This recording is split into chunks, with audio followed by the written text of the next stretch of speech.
right. Good afternoon again.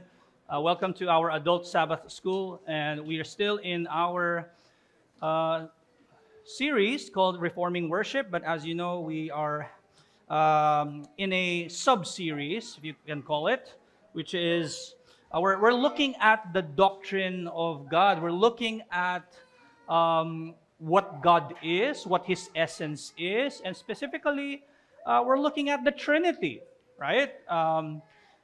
Who the Trinity, who the three persons are, and how they exist. And we answered that term, and we said that the term subsistence, together with the Baptists who wrote the 1689 Confession of Faith, they deemed it, it's for them, it's a better term to say that the persons are called to be called subsistence, because subsistence is defined as the manner of existing. It answers the how the three persons exist within the Trinity, within the Godhead.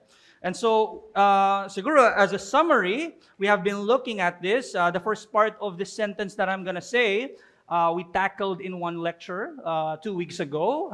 We entitled it the Unbegottenness of the Father.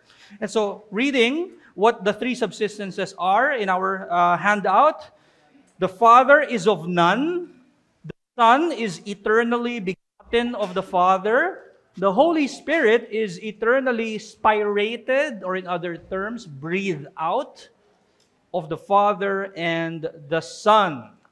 Okay, that's just an excerpt, I would say, the Confession of Faith that we have been reading at the start of our lectures, right, in chapter 2, which was, by the way, which can also be seen in one of the writings of the Baptists na sinasabi nila, ito daw yung chief editor.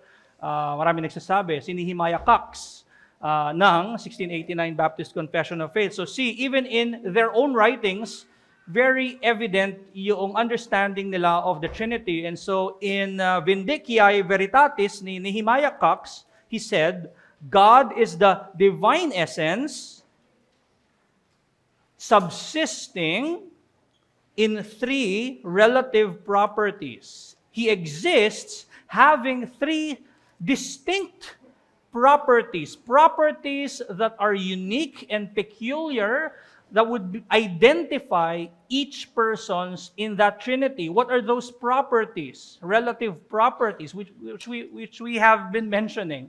The Father is to beget. Okay?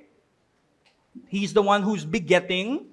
The relative property of the Son is to be begotten. The relative property of the Holy Spirit is to be breathed, or to proceed from the Father and the Son. And so, from that, from these subsistences, their manners of existing, may makikita tayong dalawang tinatawag nating divine processions. What do we mean by procession? Procession, proceeding, coming forth, or going forth. May pinanggagalingan. Okay? Doon sa sinabi natin, mayroong dalawang procession. Si Father does not proceed from any other persons. Right? It is the Father who is of none. The Son proceeds, in a sense, from the Father. The Holy Spirit eternally proceeds from the Father and the Son. Now, we have to make it specific, right? How does the Son in eternity proceed from the Father? He is eternally begotten of the Father. How does the Spirit proceed from both the Father and the Son? He is breathed out by the Father and the Son. Okay? So makita natin may dalawang processions. The Son comes forth from the Father, is begotten, and the Spirit proceeds, right, from the Father and the Son. Dalawang procession in the three subsistences, or in the three existence of the persons in the Trinity. Now, we've looked at the special properties of the Father last week. We mentioned that He is the unbegotten, or meron siyang property na unbegottenness, hindi nanggagaling sa Kanya yung ibang persons.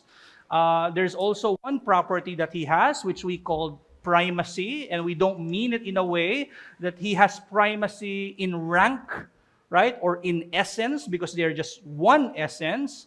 What we're saying when it comes to order, okay, the Father always comes first. The Bible speaks of the Father coming first. He is in fact called the first person, second person, third person. Now you may say, teka, Pastor, sa 2 Corinthians chapter 13, nauna si Christ. Right? Doon sa order ng Trinity. But the context there is, of course, ang piniput forward talaga ni Paul doon ay yung work ni Son. But many passages in the scriptures, makikita natin that it's always the Father who's mentioned first. Right? Matthew chapter 28, verse 19. We are to be baptized in the name of the Father, the Son, of the Holy Spirit. So the Father has that relative property which is His primacy. When it comes to order, siya yung nauuna. But it doesn't mean that all the other persons are what? Has a lower rank or has lower authority, as if they have differences in authority. They're one essence. Okay, remember. Okay? And so those are the relative properties of the Father. How about the Son? So we will look at the special properties of the Son of God. First, His generation or begottenness.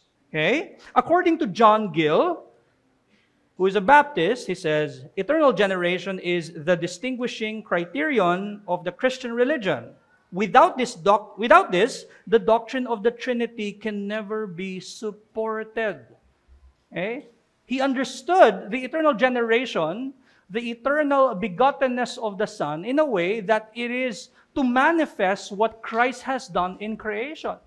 Yung begottenness ni Jesus Christ in creation is but a manifestation of the real relationship of the Father and of the Son. And so he looked at it in a way that this is an important doctrine.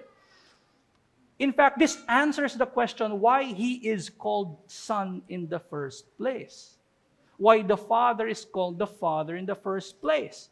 Because of the internal act within the Trinity, that the Father begets the Son, and the Son is begotten of the Father. Okay? That explains why the Son is the Son. That explains why the Father is called the Father of the Son. Okay? So, when we speak of begottenness or generation, or eternal begottenness or eternal generation, this speaks of the Son having an eternal origin, or it's not bad to say, an eternal source. Kasi nga sabi natin, merong procession na nangyayari. Okay? There's a source. And who is the Father? We can look at John chapter 5, verse 26. John chapter 5, verse 26, it says, "For as the Father has life in Himself, so He has granted the Son also to have life in Himself." Now, immediately you might think, okay, this refers to particularly the incarnation of Christ. He was given life as a human being. Again, whenever you look at these passages, the fact that Christ has two natures, so yes, you can look at this in a way that Christ was given life as a human being. But also, you must look at the relationship of the Father and the Son here. Right? It is the Father who grants life to the Son. Clear in John chapter 5, verse 26. And when we look at the relationship, we're not looking at the relationship in time, because they're not bound in time. We're not look at the relationship in a sense that how we in the same sense how we look at our relationships now. No. Timeless ang Trinity. Timeless ang Diyos. Infinite ang Diyos, not bound by space, not bound by time. Therefore, if it says that the Father gives life to the Son, while we can say that it is correct that He was given life here on earth in a sense that He was humanly begotten, we can also look at this in a way that Jesus Christ was talking about His relationship eternally with the Father. That in eternity, the Father gives life to the Son. Okay? And we look at John chapter 16, verse 28. It says, I came from the Father and have come into the world, and now I am leaving the world and going to the Father. Again, in one sense you can say, right, that he comes from the Father, he comes from the heavenlies, and now he enters space and time. He entered creation, but at the same time you can look at it that the Son, in fact, proceeds from the Father. And again, when we look at how that procession works, it doesn't apply in time. Kasi the three persons are eternal beings. And so we must look at such processions happening in eternity, timeless, not bound by time. Okay? And so eternal generation is inferred also whenever the Son says, ayan, He is from the Father. For example, John chapter 3, verse 16. For God so loved the world that He gave the Son came from an eternal origin, eternal source. And our eyes are so limited by creation, by space and time, that immediately, ang conception natin doon is that, tama naman, that He came in a sense of, He incarnated, He became man, He assumed a reasonable body and soul. That's true. He came from the Father in that sense. But also, He's talking about His relationship with the first person of the Trinity. He comes from the Father. And to be specific, He's begotten of the Father. Okay? For God so loves the world that He gave His only Son. Matthew Barrett from Simply Trinity, he said, in his book Simply Trinity, he said, what is His origin that He would make such a claim? Right? Christ is claiming that He is from the Father. And for those who are hearing such words, para sa kanila, blasphemous to Such blasphemous words are coming from a mere human being, right? And so what is His origin that would make such a claim? It occurred to me, according to Matthew Barrett, that Jesus' words, as much as they were directed toward life here and now, see, you can indeed look at those words as if it's pointing to Him entering creation. He was born here. He indeed came from the Father in that sense. You can look at it that way. Because it is true that He incarnated. He entered creation, yes. And then He says, as much as they were directed toward life here and now, were directed toward eternity. I don't think Jesus was claiming to be merely a man set apart by God or a man sent by God. That would have neither impressed nor offended the religious leaders. If you claim to be someone from the Father, He's also claiming coming from eternity. He's not just referring to, okay, I was born, and I come from the Father, I was born here. Totoo yun, pero that was not just the claim of the Son. Okay? No, His claim was greater. He must be from God the Father Himself. Jesus was saying something divine about His origin, as if He is from the Father from all eternity. And for that reason, He can offer life to mere mortals. Right? That may make sense sa atin yung John chapter 1, the first verses of the Gospel of John, right? In the beginning was the Word. And John, in the early verses of the Gospel of John, was not yet asserting the humanity of Christ. That will come in verse 14. Pero ina-assert niya yung divinity ni Christ. Ang sabi niya, in the beginning was the Word was with God. You see there, sa second clause ng verse 1, there is merong companionship na nangyari. No, He's not referring to two gods there, right? But you see there the kind of begottenness na meron si Word kay God the Father. that it is something that is confined by time. Unlike the kind of begottenness that happens on earth, hindi siya human begottenness that one is begotten and then that's it. There was a point in time when one was begotten. Pero ito, he was with God. This is a timeless kind of generation. This is a timeless kind of begottenness. In fact, this is a begottenness that is not bound by time itself. Right? The Word was with God. And then He asserts Diyos, si Kristo. He asserts their triunity. Okay? And then of course in verse 14, doon niya sinasabi that He incarnated. Right? He became flesh and dwelt among us. And so there, when the scriptures say that Christ is begotten, it primarily speaks of His eternal begottenness. But also, secondarily, like what we have been saying, it speaks also of His human begottenness. Diba? Na-mention na natin yung Psalm chapter 2, verse 7, where it says, "Today I have begotten you." Right? The psalmist received such prophetic words that were in fact a conversation between two persons, the Father and the Son. "Today I have begotten you."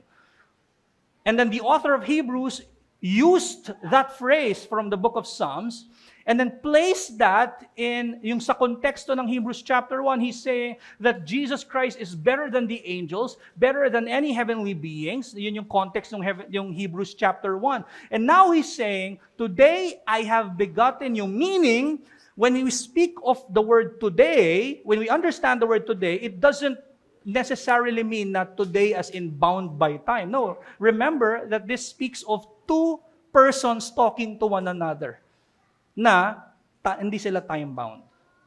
Right? Sabi pa nga ni Matthew Barrett, the Old Testament authors use the word at times to refer to God's everlasting existence. The word today, ang ibig sabihin dito. Use the word today at times to refer to God's everlasting existence and range and purview, scope. Because the context of Hebrews chapter 1 concerns the eternal divinity of the Son. The author is pressed to compare Christ to the angels and conclude that Christ is far superior. If the angels had an origin, meaning had a beginning and an end, the begottenness, the kind of begottenness that Christ has is not bound by any beginning or end. It's not bound by any succession of moments. It is eternally exists, subsists in a sense. Okay? Now, let me give you a good definition of the eternal generation of the Son. We have been defining it, but I think itong definition ni Stefan Lindblad ay napakaganda. Sabi niya, the Father's necessary, eternal, supernatural, and incomprehensible personal act of, and this is how he defines the Father begetting, eternally begetting the Son, communicating His whole essence to the Son, as to the Son's personal subsistence, as to what its effect is, what the effect is of that begottenness. Okay? As to the personal subsistence, without any imperfection, dependence, succession, multiplication, mutation, causation, derivation, confusion, or division, either of the one common divine essence or of the distinct personal subsistence of the Trinity. Himayin natin yung kanyang definition. So again, sabi niya, yun yung necessary act of the Father. And he's saying, he defines begottenness as communicating the divine essence of the Father to the Son. That is how He begets the Son. He communicates. It sounds the same with, katulad ng sinasabi sa book of John, na He grants life. He communicates life eternally to the Son. Of course, we don't know how that looks like. Right? So, himayin natin yung kanyang magandang definition. The Father's what? What do we mean by it is the Father's necessary act? Necessary. Hindi ito voluntary, that there can be a time when it doesn't happen or it will not happen. No, it's always happening. It's eternal, right? The Father's begetting is internal within the Trinity. We're not talking about when we say that the Father begets the Son or the Son is eternally begotten of the Father. We're not talking about the relationship of God toward creation. We're talking about the Father, thank you, the Father begetting eternally the Son of God within the Godhead, within the Trinity, within the essence of God. We're not talking about outside of God. We're talking about within. Okay? So sabi ni Fred Sanders in his book Retrieval, Eternal Generation, the necessity of eternal generation entails that the Father and the Son are mutually inseparable. Just as the Son cannot exist without the Father cannot exist without the Son. See, when we speak of the one true God, we're speaking of the Trinity. We're speaking of the three persons. Hindi one true God kung understanding lang natin ay Father and Son. There's also the Holy Spirit, right? Ang understanding natin of the one true God, that God exists in three persons. And so if the Father exists, or the Father does not exist, then there's no Trinity, then there's no God, there's no Son. If the Son does not exist, then there's no Father. There's no Holy Spirit. There's no God. If the Son is not eternally begotten of the Father, then there's no Trinity. There's no God. That is how the Father and the Son exists. The Father begets the Son. The Son is eternally begotten of the Father. That is how the Father gets his name Father. That is how the Son is called the Son, because he is begotten. That is why the Spirit is called the Spirit, because he is breathed out, ruach in Hebrew, breathed, spirated. If not, then he's not the Spirit. Okay? So it is necessary. The begetting of the Father to the Son is something necessary. The Father cannot exist without the Son. Necessarily, the Father exists if and only if the Son exists. The necessity of eternal generation, however, does not entail that the Father begets the Son against his will. Nothing forces the Father to beget the Son. It's just a necessary thing. It's part of who they are, who God is. Okay? What else? Sabi sa definition natin, it is eternal. It is not within time, like what we have been saying. The Father's begetting of the Son has no beginning, has no end. Okay? It is timeless, not bound by time. It is also supernatural. It is not natural like human begottenness. It is supernatural. Also, it is incomprehensible. We've learned one of his attributes, that God is incomprehensible. The subsistences in the Trinity, in the Godhead, they too are incomprehensible. In fact, ineffable. We can't perfectly speak about their existence. We can rely only on what the Scriptures tell us. Okay? And it is a personal act. It is a personal, internal act of the Father to the Son. That's very important. That is not an act of the Son toward the Father. It is not an act of the Holy Spirit toward the Father. It is a personal act, internal act of the Father to the Son. Specific only in their relationship. Okay? And it is also peculiar to his relationship with the Son. Hindi niya binibiget ang Spirit. Rather, he breathes out the Spirit together with the Son. Hindi bigotten yung Spirit. Bigotten lamang yung Son. And so dun sa second part ng definition where it says that the Father's necessary personal act of, what do we mean by the Father begetting the Son in eternity? It means communicating His whole essence to the Son. Okay? Sabi ni John Owen, and I quote, "We say then that in the eternal generation of the Son, the whole essence of the Father is communicated to the Son as to a personal existence in the same essence, without multiplication or division of it. The same essence," ito, very important, "continuing still one in number." We are bound by our minds that always look at the quantity of things, na when someone is communicating to someone or granting something to someone, nakikita natin merong past, present, and future sa mind natin. That when you communicate that to me, inalis mo yon from yourself and I have received it. Wala na yun sa'yo. Bound tayo sa ganong klaseng natural, kumbaga, very natural yung understanding natin of communication. But when we speak of the eternal three persons communicating the one divine essence, it's not as if the Father communicated the whole essence to the Son and then the Father lost the essence. It's not like that. Hindi siya katulad ng understanding natin ng communication. There's no division, there's no multiplication of such. Okay?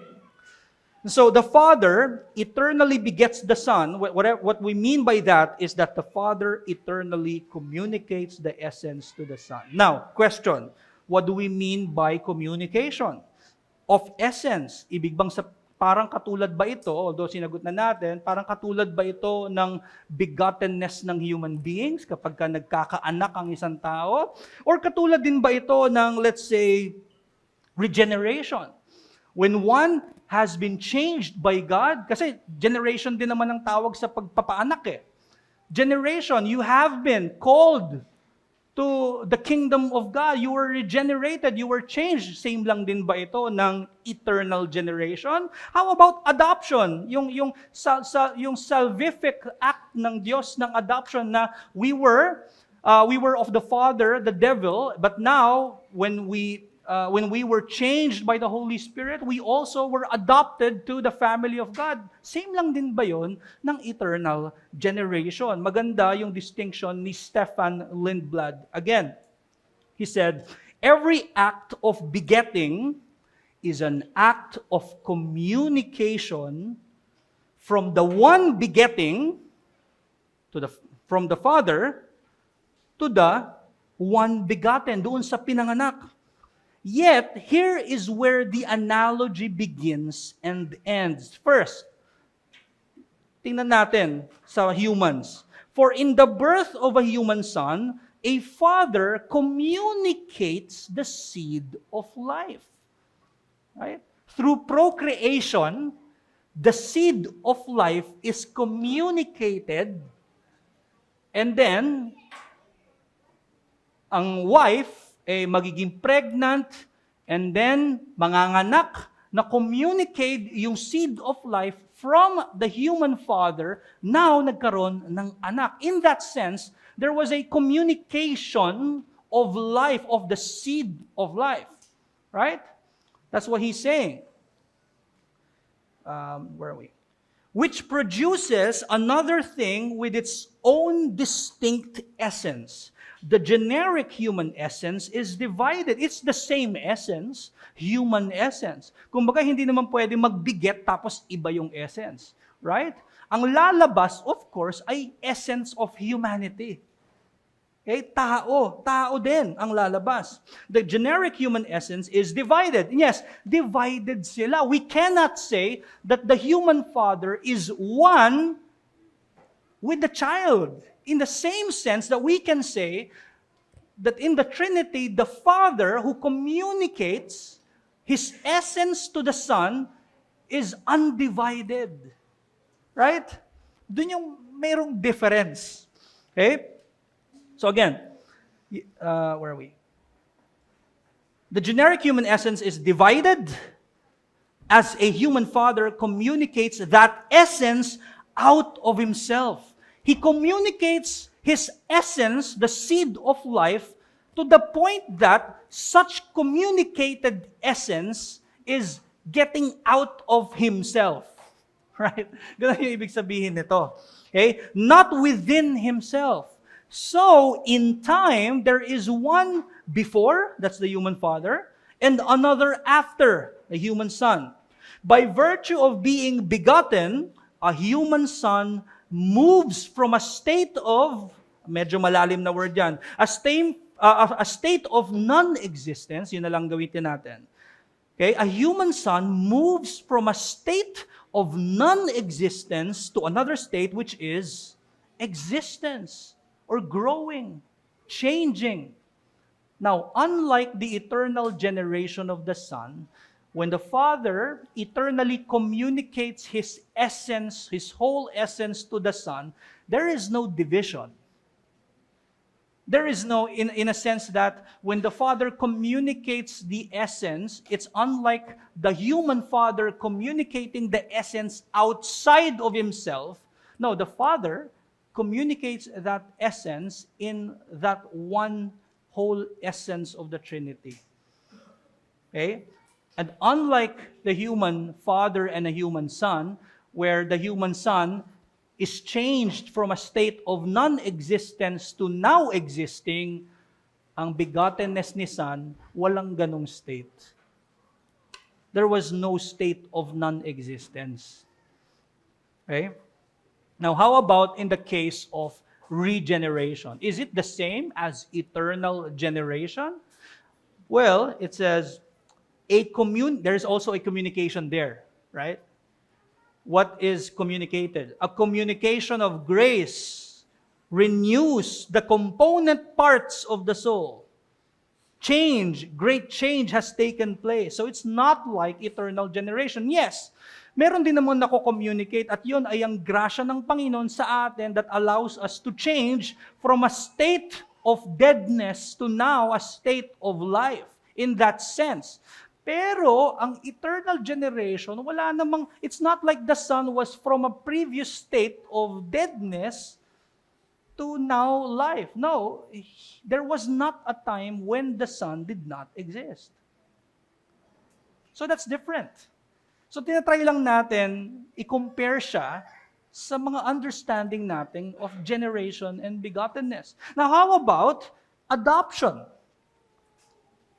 Also with adoption, a new status is, again, communicated by divine grace, before which one was a servant in sin, and after which one is an adopted son of God. It's not like, the eternal generation is not like us who have been adopted to the family of God. Before we're not homeless, sabi nga ni Christ sa mga Pharisees, you are of your father, the devil. So we are under a different headship. Iba yung namumuno sa ating pamamahay in a spiritual sense.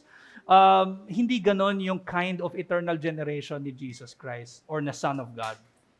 Okay? He's not coming from a certain state that He did not have before. Okay?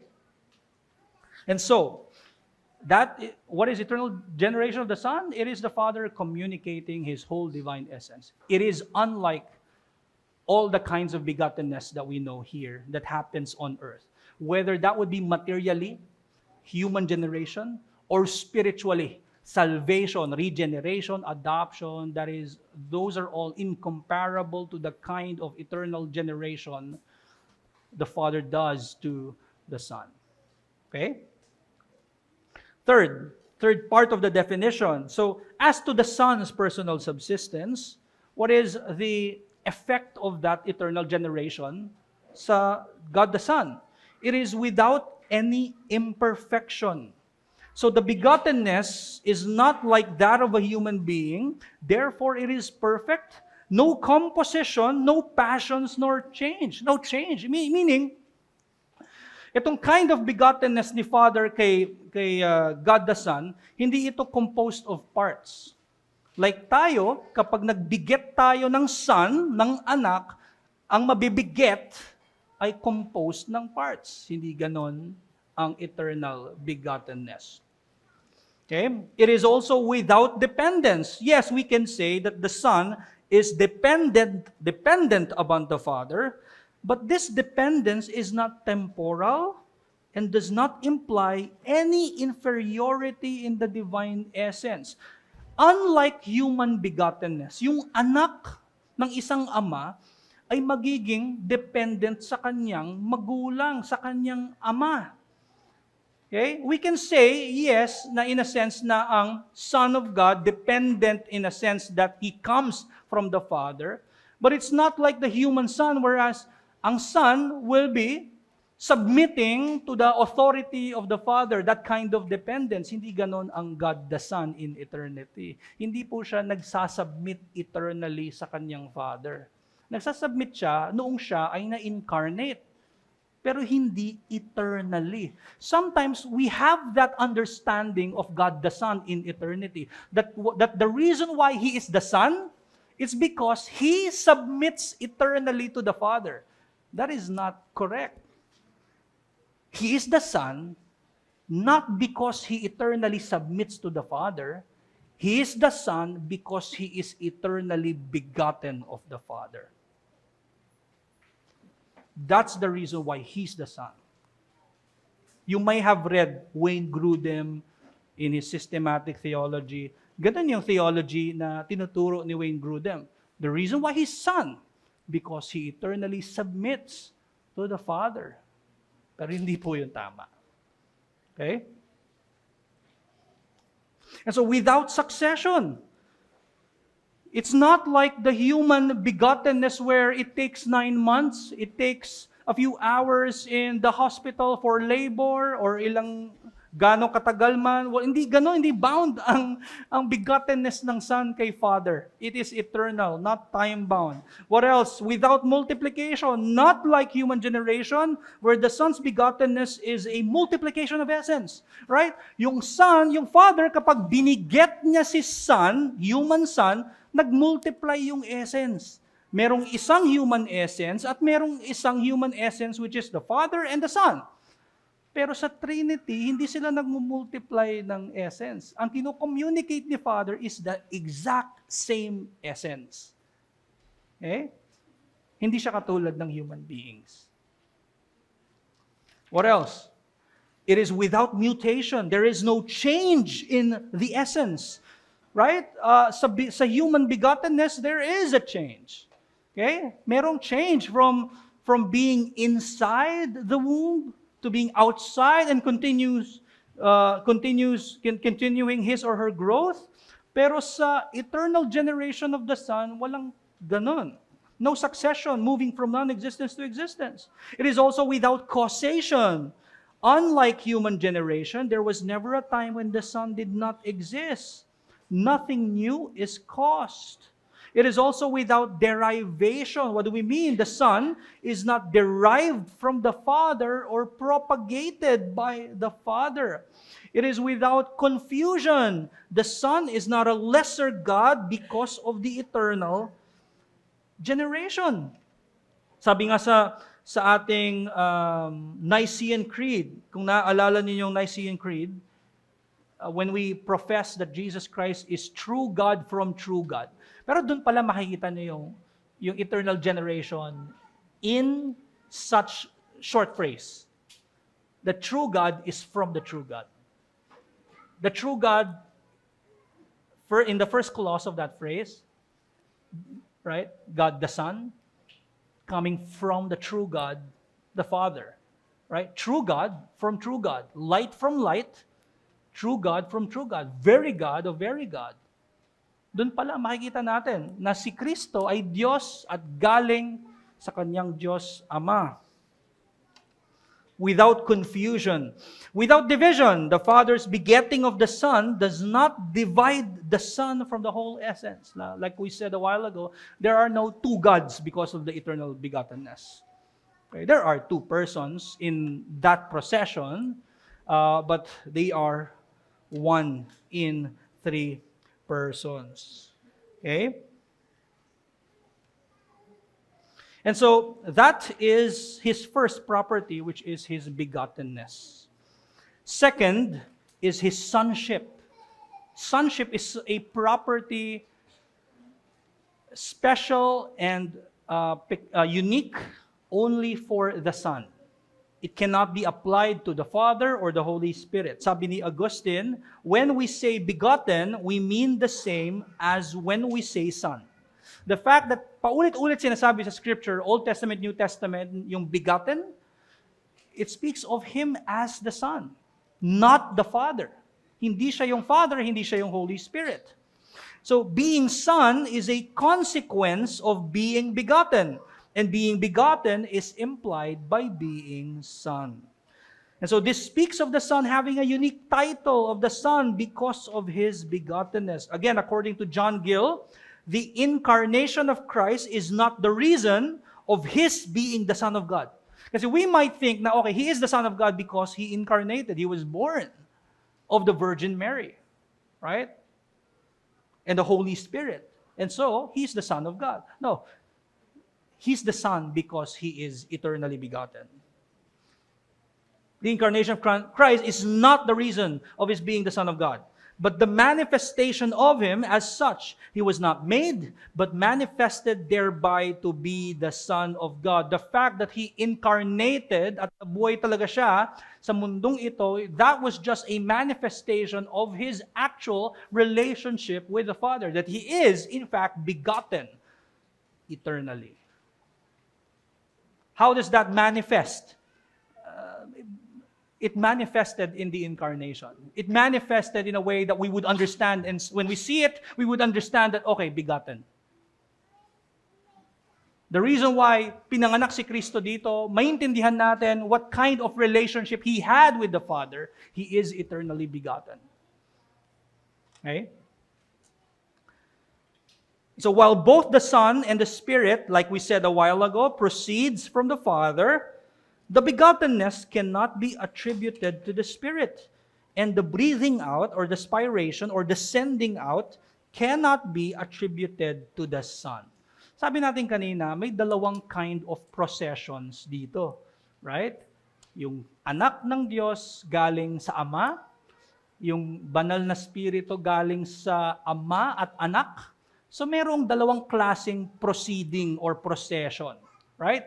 Again, the Son proceeds from the Father, the Spirit proceeds also from the Father and the Son. Now, we have to be specific. Kung parehong kind of proceeding yan, then malilito tayo, teka, sino si Son at sino si Spirit? The reason why the second is called the Son, because He is, the kind of procession that He has, is begottenness. The third person, the reason why He is called the Spirit, it is because He's the one eternally spirated or breathed out by the Father and the Son. Now, since pareho naman silang nagpo-proceed, pwede bang baliktarin na lang yon? The Son is breathed out. The Spirit is begotten. Right? Kasi pareho naman siyang nagpo-proceed. Now, sabi ni Matthew Barrett, these eternal relations of origin are what distinguish the persons from one another. If we say the Spirit is begotten or generated, then we have not distinguished the Spirit from the Son in relation to the Father. If we say the Spirit is begotten or generated, then the Spirit might replace the Son and lose its distinct personhood altogether. If we say that the Spirit is generated or begotten, we might also turn the Spirit into a second Son. So parang dalawang Son kung sinabi natin na si Spirit ay begotten din, which would make the Spirit a brother to the Son. But the Spirit is not from the Father in the same way that the Son is from the Father. The Spirit is not the Son's twin brother. The Son is begotten or generated from the Father, which is why He is called Son. But the Spirit is not called Son, because He is not generated or begotten, but breathed out or spirated, proceeding from the Father and the Son as Spirit. So that explains why the titles Son, Father, and Spirit. And in fact, the sonship of Christ, just as a human son reveals to us what kind of rearing of what kind of a father a human son has. Sometimes nagiging basihan 'yon. Hindi ultimately, hindi absolute, pero may sense na when we see a son in terms of siguro in creation, in a human son basically, we have an idea kung saan siya lumaki, that he reveals the kind of father he has. Ganun din pagdating sa sonship ni Kristo. Okay? Whenever we look at the cross, the work of Christ and His person, we know who the Father is. He reveals the Father, just as John chapter 14 verse 9 tells us. It says, "Have I been with you so long," he says to Philip, "and you still don't know me? Philip, whoever has seen me has seen the Father. How can you say, 'Show us the Father'? I'm here," sabi ni Jesus Christ. I come from the Father. I'm in fact eternally begotten of the Father. You see me, you see the Father. Okay? So yun ay mga properties that are unique only to the Son. And you cannot speak or you cannot say and attribute to the Father and the Spirit. Unique lamang ito sa God the Son. Begottenness or generation, and His sonship. Now, when we speak of His actual relationship with the Father and the Spirit, kasama na rin, makikita na rin natin yun as we're studying His properties, right? First, His personal relationship to the Father. Siya yung anak ng Father. Ano yung relationship niya sa Spirit? He is the co-sender. Siya yung nag-breathe out kasama ng Father kay Spirit. He is the co-sender with the Father of the Holy Spirit. Tingnan natin sa John chapter 15, verse 26.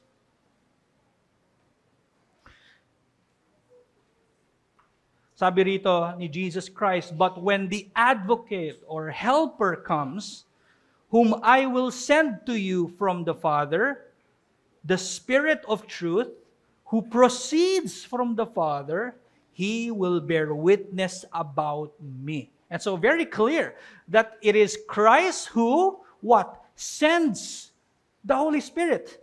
But it's also clear that it is the Holy Spirit who proceeds also from the Father. Okay? And this is something, again, that we continue to proclaim in the Nicene Creed. Right? We believe in the Holy Spirit. We believe that He proceeds from the Father and the Son. Now, some applications. First, the doctrine of the eternal generation of the Son helps us identify or makakatulong sa atin ito na maingatan ang ating mga puso't isipan pagdating sa mga kumakalat na errors sa Trinity. It helps us identify, in fact, the existing Trinitarian heresies and errors. For example, tritheism. The Father, the Son, and the Spirit are three different essences. Okay? In fact, when we speak of the eternal generation of the Son, there is a begottenness of the second person, of the first person, but they are one in essence. So that, in a sense, the doctrine itself protects us from falling to a kind of tritheistic doctrine. Na tritheism believes that there are three essences, and if we say that, then it means that there are three gods, right? The Father, the Son, and the Holy Spirit. In fact, tritheism would reject eternal generation, because if there are three gods, there is no need of a begetting. There's no need of generation. Okay? Second, and by the way, there's a lot of heresies. We may not have time to talk about all of them. So, naglista lang ako ng kaunti. Second, modalism or yung Sabellianism. Ano itong modalism? One person manifests itself in three modes or roles externally. In the works of creation, for example, they understand that the one who created the heavens and the earth ay God the Father. And then, when it's time to save humankind, the Father changed His mode, siya na ay naging Son. Okay? To die, live a sinless life and die on the cross and resurrect from the dead. And then, pagdating sa actual application of the blessings like saving, changing the heart of men to redeem them of their sins, the Son becomes the third mode, who is the Holy Spirit. And so para siyang para siyang tao na meron kang tatlong maskara. Right? 3 modes. Usually when you use such analogies, for example, of H2O, right? Kapag ginagamit mo, kunwari, gusto mong ituro ang Trinity and sabihin mo, look at H2O, right? Merong time na siya ay tubig, pagka siya ay nalamigan, siya ay mag-iiba ng, in a sense, mode, siya ay magiging matigas, yellow, o kapag siya ay nainitan ng sobra, marahil magiging air, right? And so, parang in merong 3 modes ba? Ganon ang understanding even sa Trinity, which is wrong. We believe that there are 3 distinct persons. How they are distinct? The Father is of none, the Son is eternally begotten, and the Spirit is eternally spirated. There's another one, essential subordinationism. The one divine essence is marked a gradation of degree or rank. It's parang, ang idea is that si Jesus Christ ay nagsasubmit sa kanyang God the Father. Okay? Yung order ng persons shows the order in authority. May hierarchy. And when we speak of hierarchy, we speak of differences of essence. So, kahit anong defense by saying that they have one divine essence, when you say that the second person or the third person submits to the authority of the first, you're talking about 3 wills already. Another will submits to another will, to another's will.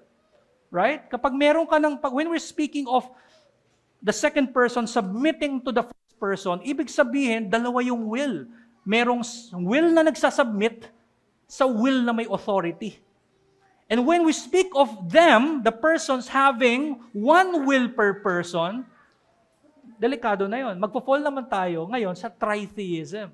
Why? Because the number of wills ay nakasalalay sa essence, number of essence. Okay? One essence equals one will. Kung one ang essence ng Diyos, iisa lang ang will ng Diyos.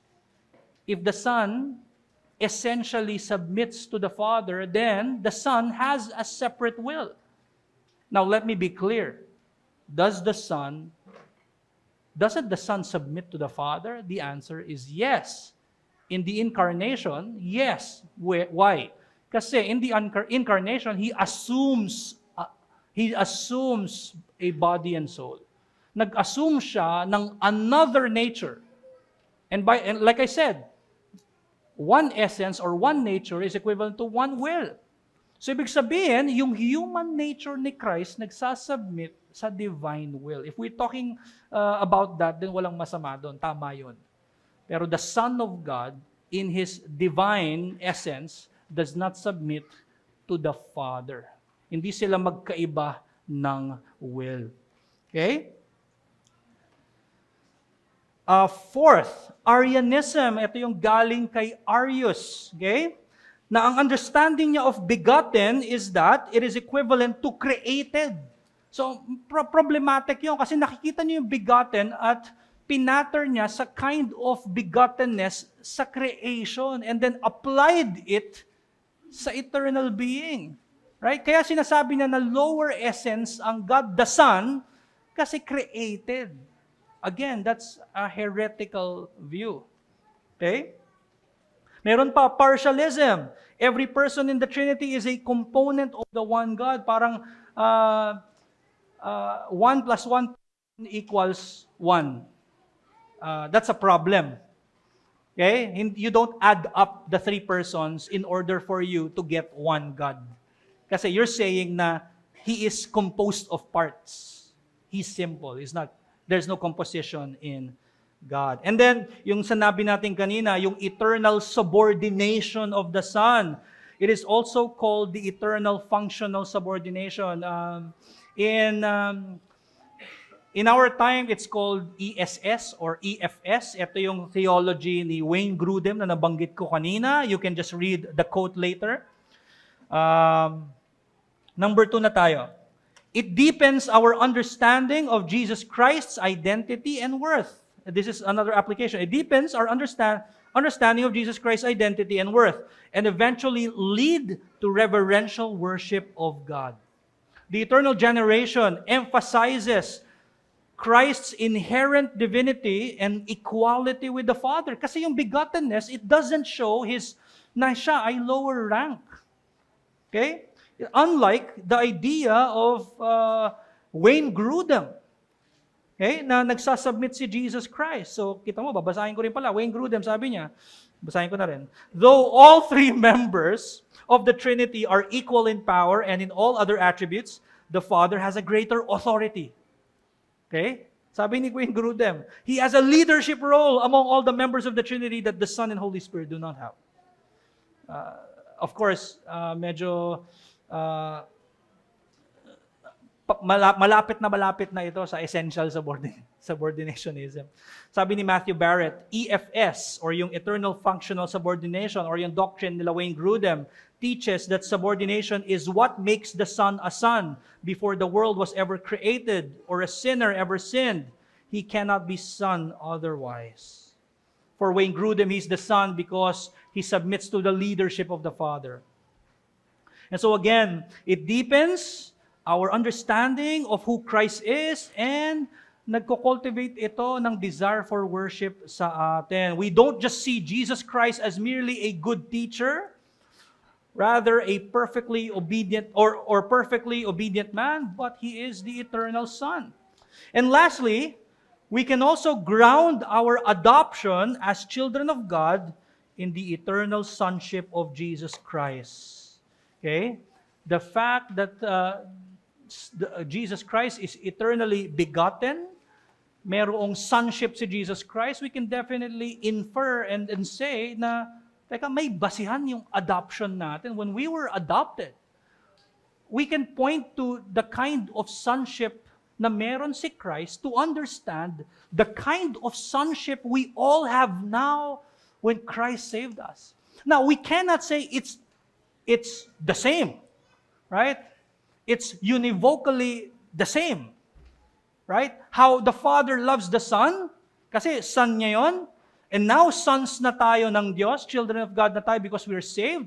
Therefore, the same fervor, the same intensity of the love of God the Father to the Son ay same na same katulad natin. Of course, we cannot say that, right? Analogically, we can say yes, right? We are indeed loved by the Father through the sonship of Jesus Christ. Sabi nga ni Fred Sanders, the relation of sonship is His by definition and ours by a polite extension, or rather by a gracious and costly exchange.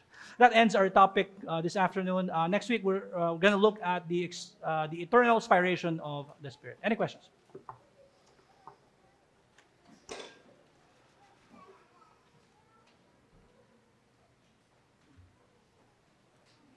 Check.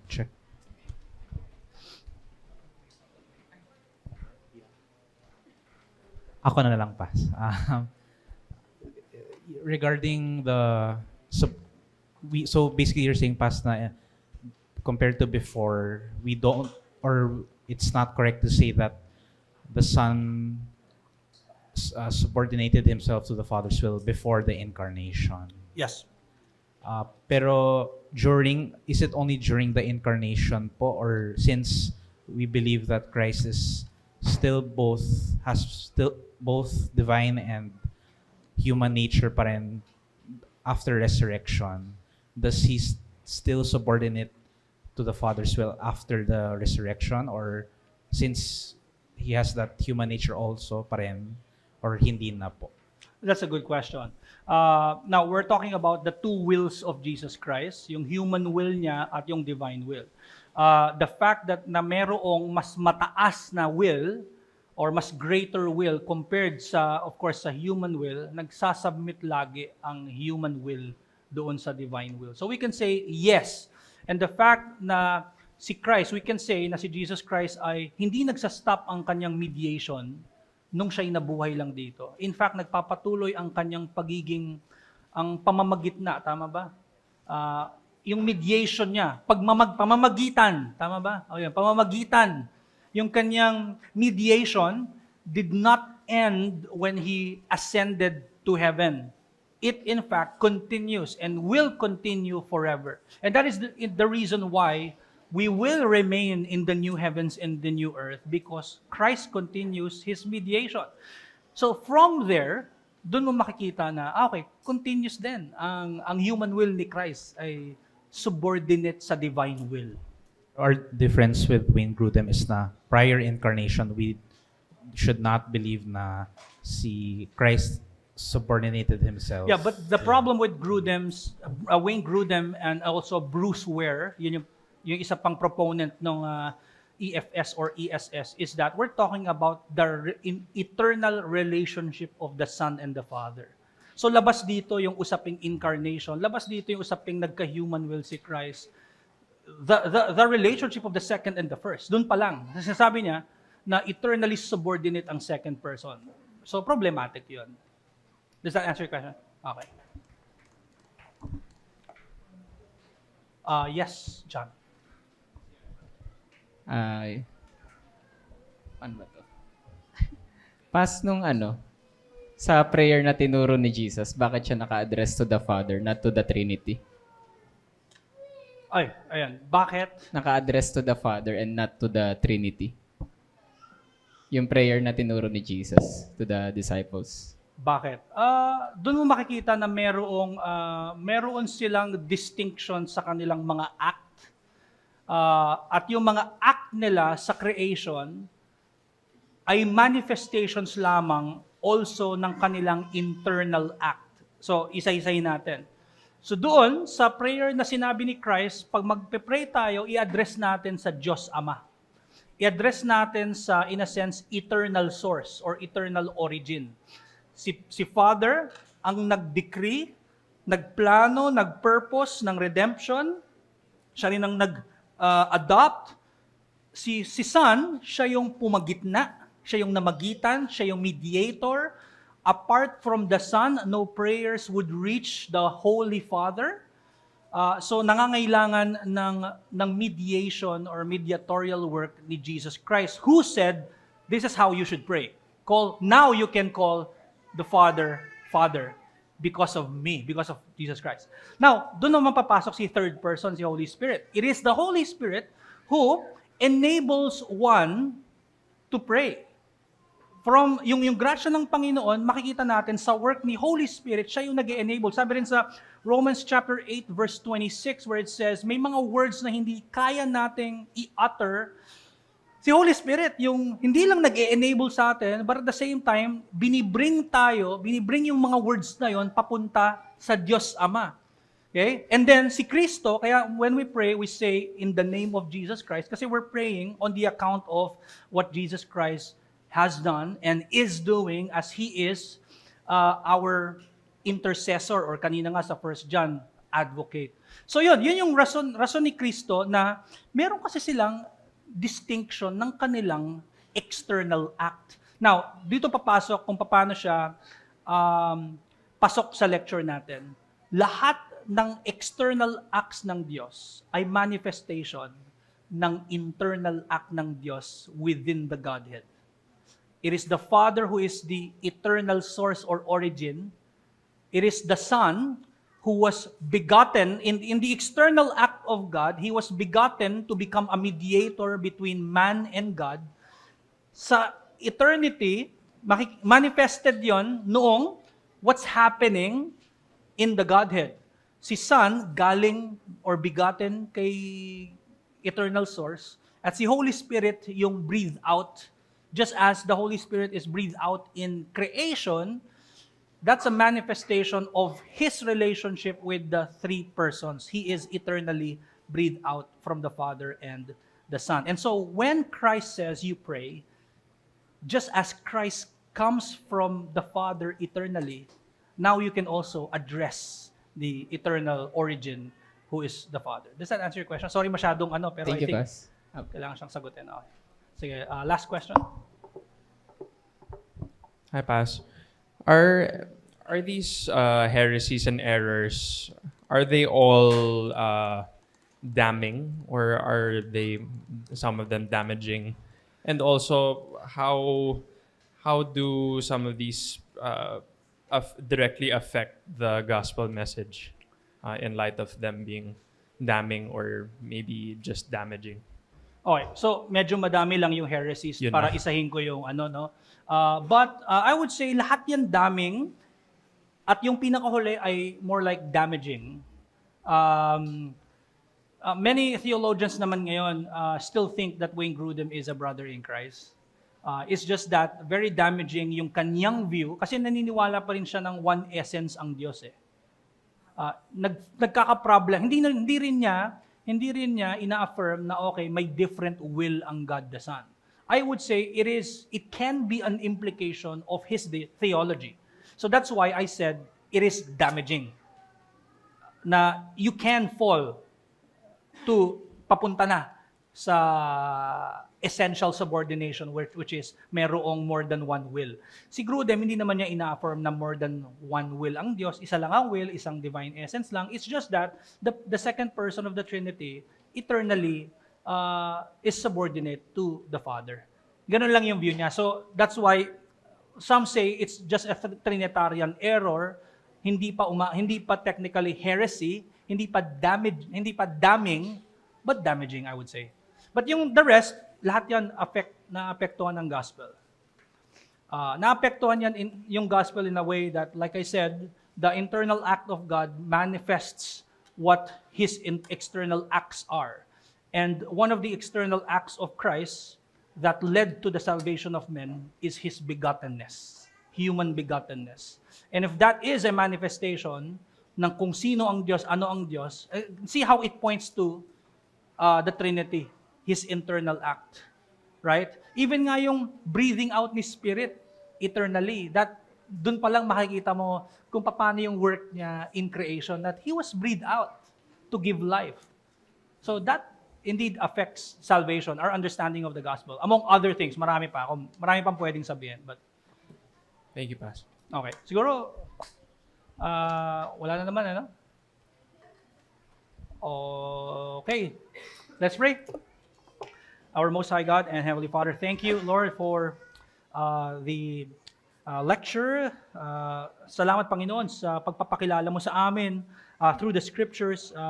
I pray, Lord, na ang understanding namin sa Trinity would all the more give us a deeper appreciation of your work, na mas lalo ka naming mahalin, mas lalo naming i-revere ang worship.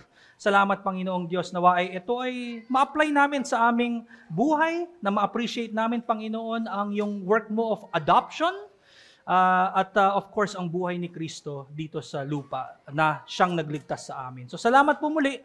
We lift up to you our worship this afternoon in Jesus' name. Amen.